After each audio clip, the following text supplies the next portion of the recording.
তো ভাই গতকাল আমি ব্লগিং স্টার্ট করছি, বাট এটা ভেবে পাচ্ছি না যে শুরুটা কোথা থেকে করবো। তো হোয়াট ইজ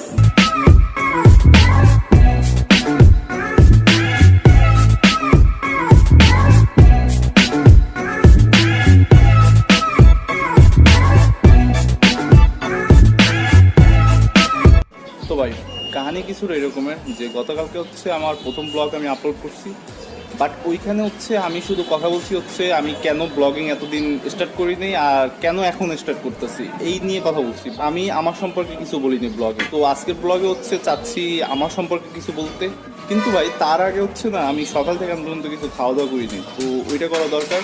তো এখন কিছু খাওয়া দাওয়া করবো, তারপর বাকি কথা হবে। তো এটা সিন।